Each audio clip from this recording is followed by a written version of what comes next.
We'll begin with the U.S. President Barack Obama's new push to tighten gun control measures. And on Tuesday, Obama unveiled a handful of executive measures to curb gun violence, including requiring more gun sellers to get licenses and expanding background checks on buyers.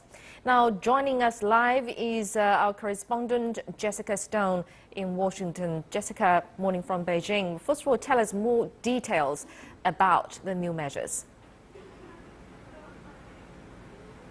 Well, the key here is that the majority of them are what we call executive orders. That means the president can basically do them with the stroke of his pen, and they do not require U.S. congressional authorization unless there is money being spent. So the majority of these are actually rules that are being made by federal agencies, or, as you mentioned, something like a background check, just guidance that these agencies can give to background checks and also to gun sellers as well as gun purchasers.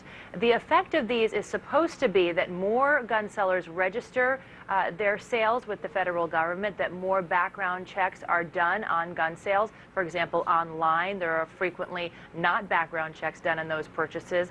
Also, the people who buy weapons on the behalf of a trust or a corporation. This is another loophole that the president is trying to close, and just basically make more of these types of transactions eligible for background checks. He's also calling for more examiners at both the FBI and the Bureau of Alcohol, Tobacco, and Firearms, which is in charge of these background checks.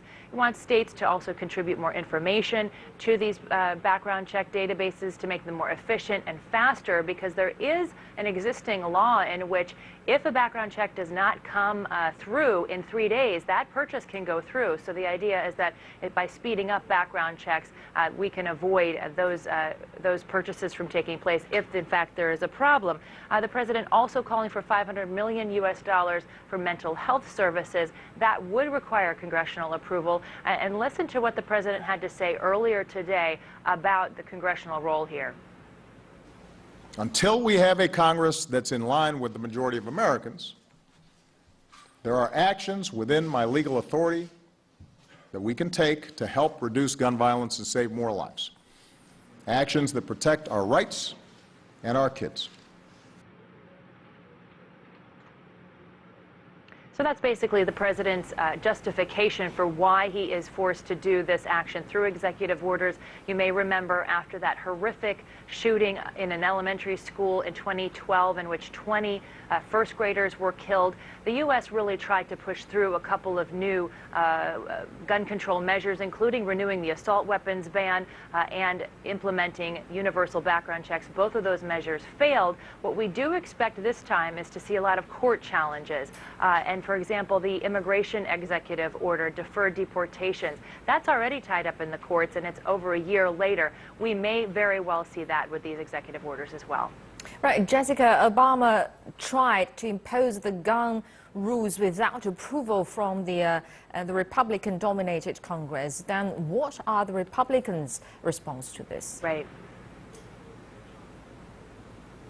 Well, they don't like it. They say that he's not able to do it under the U.S. Constitution. That is probably on the grounds which they will challenge it in U.S. courts and perhaps get to the nation's highest court, the Supreme Court. But there's a lot of opposition on the campaign trail. Of course, very little difference between the Republican candidates for the presidency. But we did hear from people like Marco Rubio and Jeb Bush that they expect this to be challenged, and also that it wouldn't have changed the outcomes of any of these mass shootings, because many of the mass shootings that have happened in this country were using legally purchased firearms. In fact, to my knowledge, Charleston is one of the few examples in which a gun executive order that the president has now implemented would have potentially changed the outcome. And so we also heard from Republicans on the campaign trail that if a Republican takes over the presidency after this election cycle, this is going to likely be repealed. And that just shows you the temporary nature of using executive orders to try to implement change, as opposed to congressional law, which would have to be really repealed. And that's a much bigger process with over 400 people in the U.S. Congress that would have to do that. Thank you very much, Jessica Stone, reporting from Washington, D.C.